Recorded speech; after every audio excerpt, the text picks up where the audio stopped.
Hey everyone, Flav here. Just thought I'd make a video. It's a bit of an impulse video. Apologies for the lighting.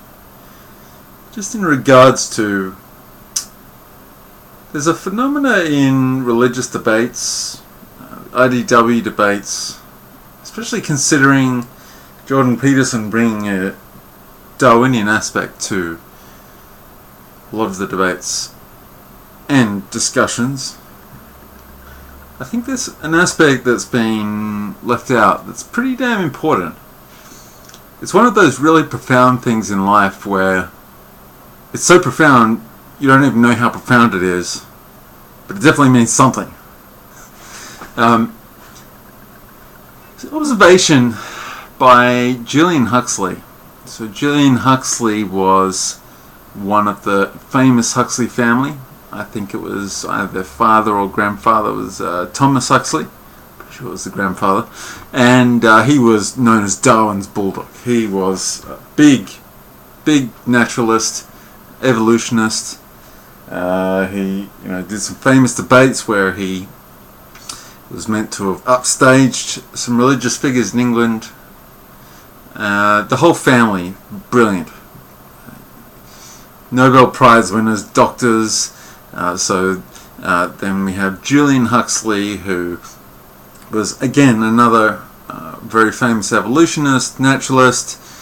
Went into some, let's say, that's no other word for it, Malthusianism and eugenics associated with some of the early work of the UN, which I suspect fed into a lot of these things like Club of Rome and Sierra Club, which is unfortunate.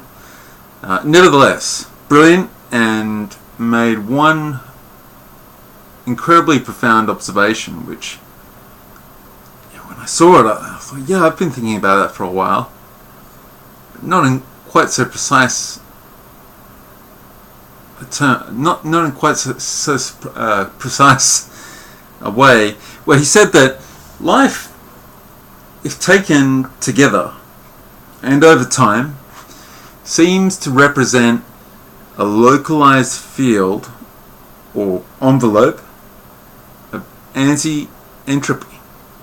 A pattern of anti-entropy is one way to put it. It's how some other people have recharacterized what he said. Or an anti-entropic process. Now, people will be up in arms and they'll say, "Oh well, you can't have that. You can't break the second law of thermodynamics." Well, you see, the thing is, entropy, and I've done many calculations for entropy. Anyone who's done university level chemistry or most likely physics will have done entropy calculations where you have chemical interactions, you have heat, you have pressure, several other potential factors. In the end, an equation must head towards entropy to be viable, including human beings adding artificially temperature and so on. But that's in the lab where all of the factors can be controlled. Now, out in the flux, the world, the field, because energy is not completely evenly distributed and is in a state of flux. You have fluxions where reactions, chemical reactions, processes that would normally be considered against entropy or zero entropy, potentially, unlikely, but you do have minor fluxes going the other way, simply because of the distribution of energy. But you do not have a consistent process or field against entropy.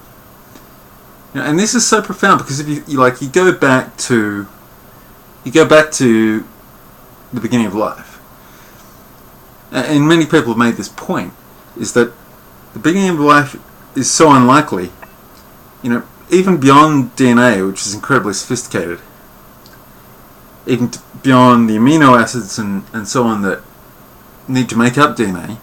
You need benzene rings. Benzene rings are reasonably durable in nature,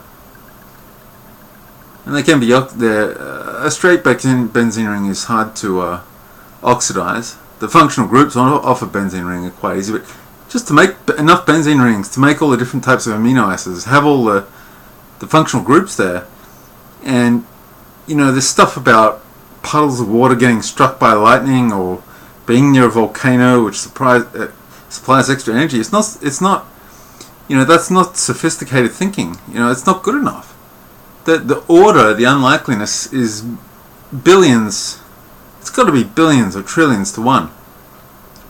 Simply because the reactions that have to happen at certain junction points in the sophisticated carbon structure to even produce a self-replicating carbon structure. And even once you produce a self-replicating carbon structure, until you're at the point where you have DNA or something approaching DNA, a self-replicating carbon structure can't produce variability. It'll produce itself. And okay, so a certain amount of the fresh water, for example, might fill up with these carbon products from the carbon that comes out of rocks and volcanoes and whatnot. But it's not sufficient because the unlikeliness is, it's astronomical. And then, I don't hold with this anthropic principle reasoning, either version. It's not sufficient to say, well, we're here, even though it's very unlikely, and if we hadn't happened, then we wouldn't be here to say it. I mean, that's stupid. And the reason why it's stupid is because you can't, null hypothesis the universe. The real truth is that here and now we are alive to observe this universe. This universe exists in as much as we can see what exists at a microscopic and macroscopic level, and that is our base starting point. To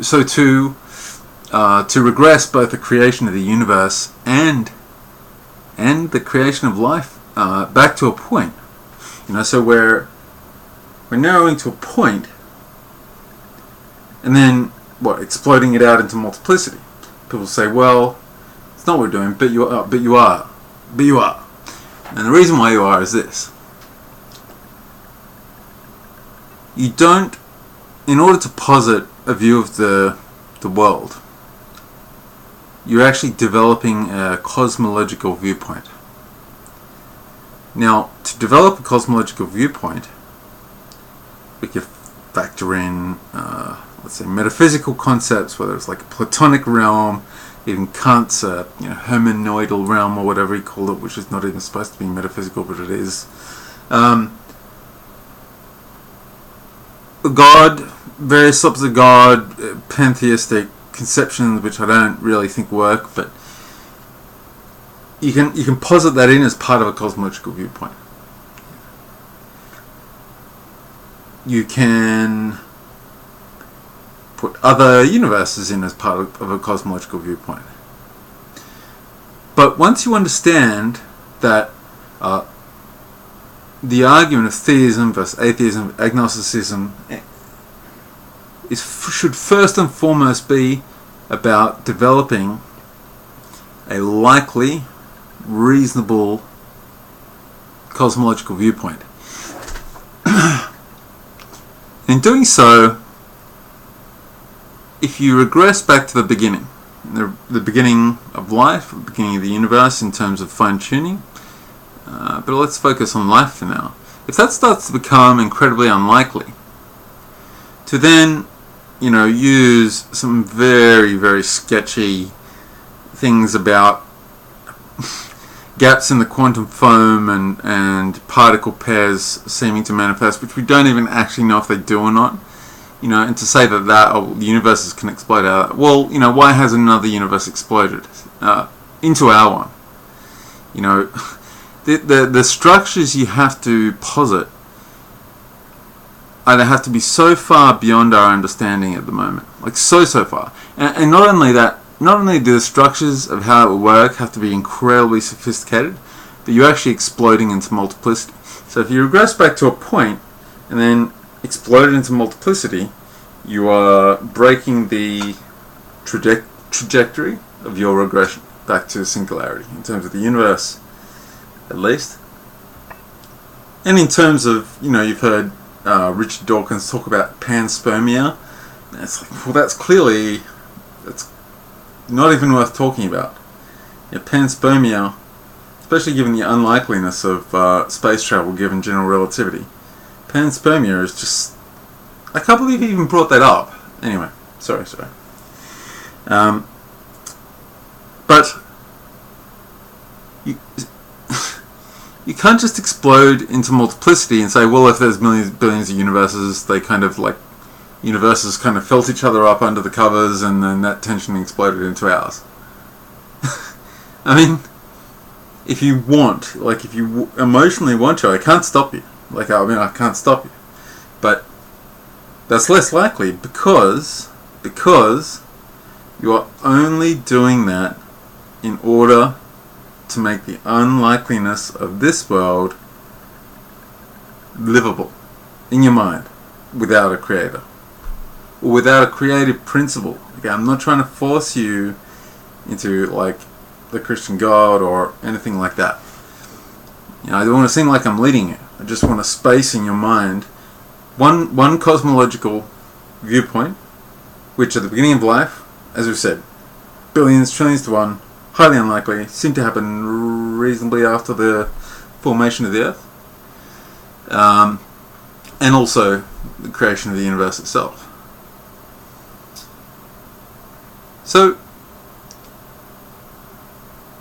one cosmological viewpoint can be creative principle. I don't actually like doing the Thomistic Aquinas uncreated creator causal like causal. It's a much stronger argument than we get from most of the astrophysicists that try to explode into multiplicity and break Occam's razor, I believe, and break the trajectory of their model. Or we can do what they've done. We can, invent all these other universes, hyperdimensional structures that could, create this, just to keep our causality, keep our human understanding of causality sort of viable, sort of.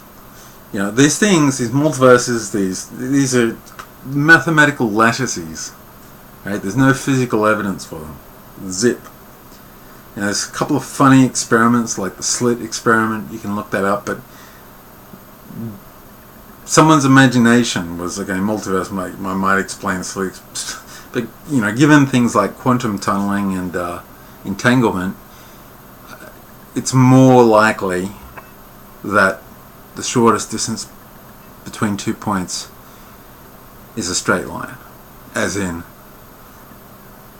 it's just a, let's say, a subatomic connection or mechanism that we may never be able to view causally, right? Or discretely. It'd just be another thing that we have to slap a probabilistic mechanic on top of, or describe in whatever way makes most sense to us. But multiverses, I mean, give me a break. And I think when people retreat into that, I think it is a retreat. It sounds harsh, but when people retreat into that, it is kind of betraying an emotional bias. Again, don't want to look like... No, I don't want to be leading you towards any particular version of the creative principle. Because otherwise I wouldn't be doing what I said I was doing, which is, developing a cosmological viewpoint. So, I believe that as soon as you kick the problem of likelihood up to your cosmological model, in terms of making a vastly more complicated cosmological model, instead of just having one element, which is unknown, which is creative principle, or the thing which imbues life with its anti-entropic field from the beginning. So maybe that's two things. Maybe. I'd say it's probably one thing. Could be two. To be fair, I've got to be fair.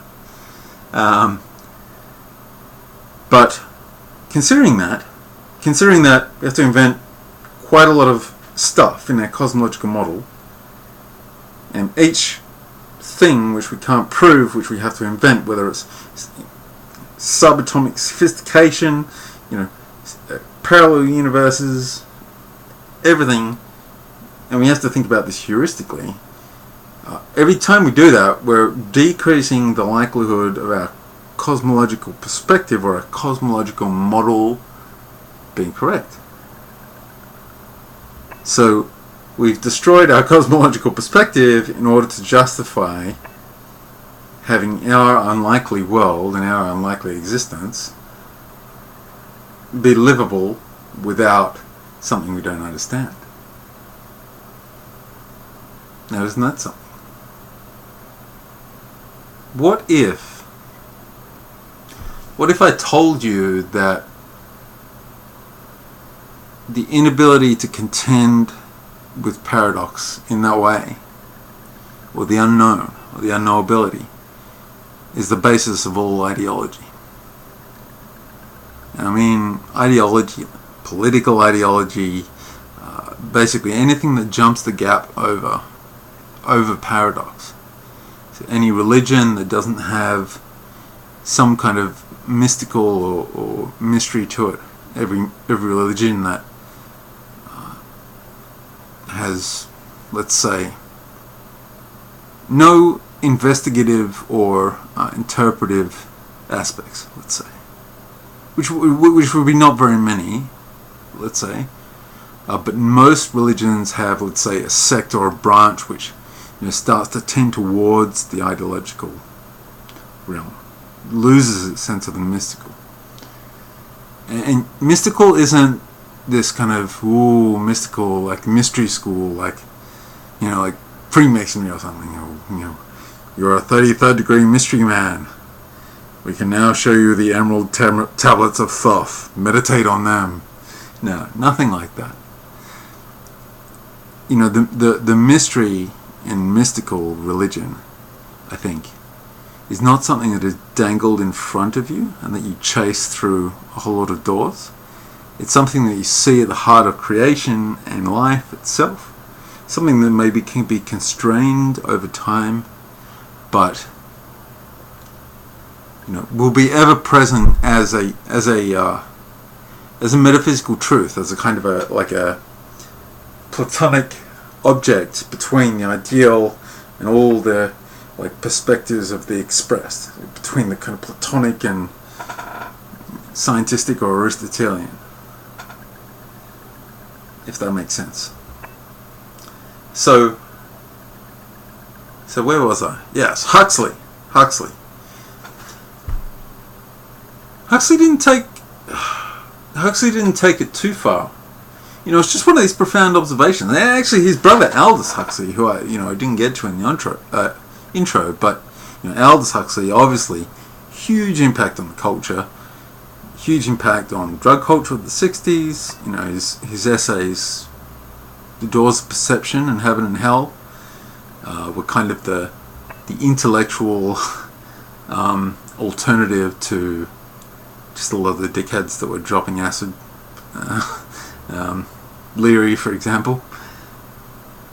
But in that book, he made, again, another incredibly profound observation, that the human perception seems to be made up of a whole lot of doors. And, we're capable of perceiving everything we see at once in a way that that isn't useful to us. So we filter that down over time. We only see what's Darwinistically advantageous to our survival. So, by opening the doors of perception, maybe we can reset. And Jordan Peterson has made this point as well, that as you grow older, life can get a bit stale because you don't walk down the street and see anything new anymore. Everything's just parceled away in your mind, categories that This part of his whole order and chaos thing, which, I don't completely agree with his order and chaos dynamic. I think it has a tendency towards dualism, but there's definitely something to it. So Aldous Huxley as well actually had something to say about entropy. He noted that entropy is at the heart of modern art, and he wrote it in a few of his books: The Island, Brave New World Revisited, Eyeless and Gaza. I think the idea of entropy makes a reappearance, and unfortunately Aldous Huxley as well is one of these characters that hyper intelligent. There's these conspiracy theories that the Huxley family was part of some secret breeding program with the royals, and it sounds a bit funny to me, it sounds a bit silly, but when you think about how brilliant that family was, and they're like that true clarity of perception to describe the truth of a fundamental pattern of life or the universe. I think that's the true intelligence. But he also unfortunately contributed to some negative things. I mean, I'm quite sure that a lot of his work and work of his contemporaries, like William Sargent, was used in the CIA's MK Ultra, and a lot of mass social control stuff since then, and which is sad. But to a certain extent, the Huxleys were products of their time. So talking about population control and UN and all this Malthusian stuff was quite normal at that time, especially amongst the kind of the Anglo-American, Anglo-Dutch elites and the philosophy that they followed at the time. So we're talking 1920s to 1950s sort of thing, 1920s to 1960s, or 1900s till now, really, actually. They just don't talk about it so openly anymore. But getting past that, getting past the negative. Huxley, entropy, and death. Because there's this sense of, if, as Aldous Huxley said, entropy is at the heart of modern art. And it is. If you look at a lot of modern art, it's just scatological. There's just nothing there. And if we as humans are the highest instantiation of the anti-entropy principle in nature, I think that's reasonably easy to argue. And if anyone wants to quibble with the anti-entropy stuff, don't quibble with me. You're wrong. We are. Life is. You just have to draw the outline of the envelope right around all of life and understand that that's what life is doing. The total entropy in the universe, will probably... This is actually not 100%... This is not 100% proven in all the papers that I've read about this, but in increasing our own entropy, or our own anti-entropy, so decreasing our entropy, we will sort of increase the entropy in the external world, so the non-biological world. And then you can see how maybe the Malthusian population control thoughts start to creep in as the population was growing rapidly at that time. We'll get into that in another video, but yes. So if modern art is entropy, if modern literature often is entropy, or overly gaudy ornamentation that kind of deceptively hides entropy, if music to a certain extent is entropy, music has this kind of saving grace often. Music can survive some social downturns. You know, like some of the waltzes from the Soviet Union were just still fantastic, but the art was shit. The literature, the only decent thing was Solzhenitsyn, which was illegal. So music can escape, but you know, a lot of the music is very scatological as well. I mean, modern classical music often is just this really disharmonic cacophony, overly technical.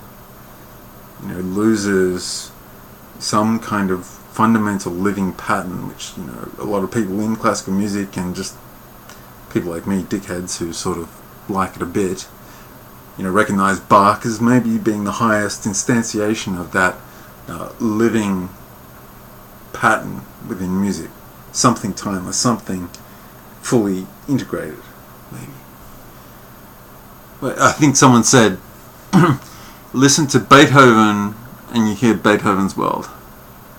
Listen to Mozart and you listen to how Mozart thinks the world ought to be. Listen to Bach and you listen to the world. Sorry, that's probably kind of pretentious, but I think it's kind of cool quote. So yeah, I like, in terms of this idea of entropy and this profusion of death, I mean, is there a more obvious version than postmodernism?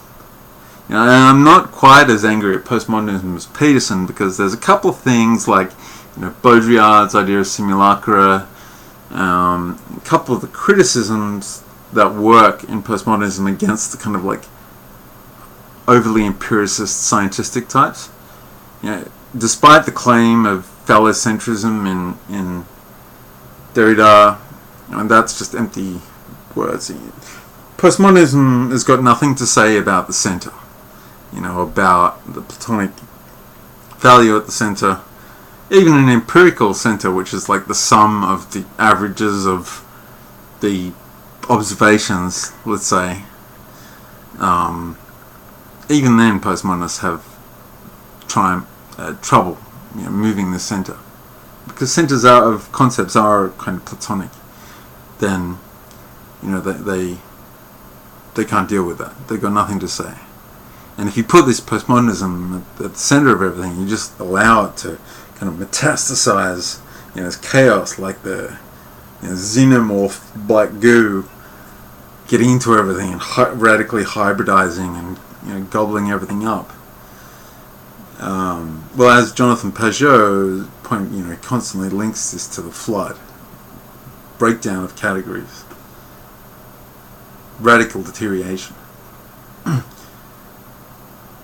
And I think postmodernism in that way is death, but a little bit of death, a little bit of postmodernism, a little bit of chaos. Yeah, is kind of good for poking these scientistic empiricist types, you know, the Dawkinses, and they just can't get their head out of their Newtonian, their Cartesian grid and their Newtonian objects, and they don't like.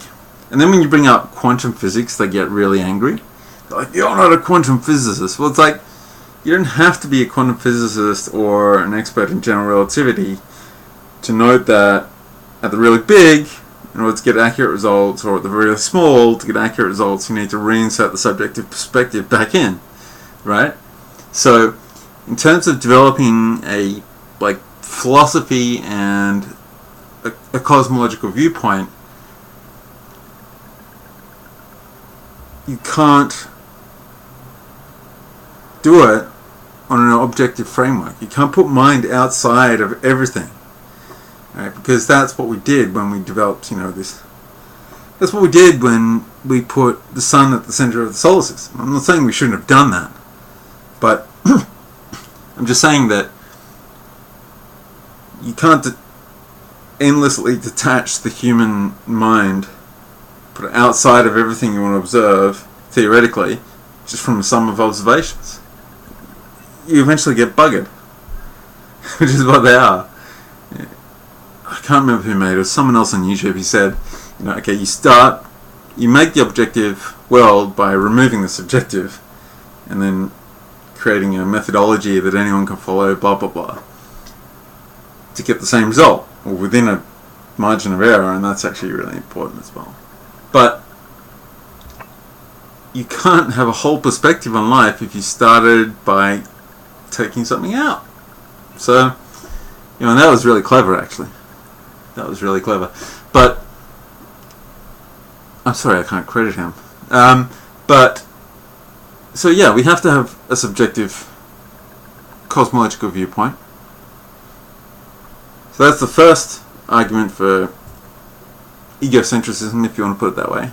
I think it's maybe not the best word, negative connotation, but it must be egocentric. And anti-entropic nature of life, which in its full instantiation, or its highest manifestation, is human beings. I think, as far as we know, I think that's a reasonable deduction. And when you could argue that bacteria and viruses, they mutate faster, so they change faster, but change isn't the basis of anti-entropy. Complexity. So we build more, and then we also build the environment around us. Humans, well, and any other creatures, bring order to the environment around us through our projection of mental forms, or mental forms, patterns, onto the world. So that's something. I just wanted to get that across. I don't know what to make of it just yet, but the both Huxleys had something really interesting to say about entropy. No one seems to be touching on the fact that life has this unique place in the universe, like completely opposite, like still ultimately governed by a universe which is governed by the procession towards entropy, but it's like a ship against the tide, and it's so unlikely, and we're in it, and we've had a pretty good run. It's been 1 billion years. This life can't just be a local. It cannot just be a local fluxion against entropy, like a fluke.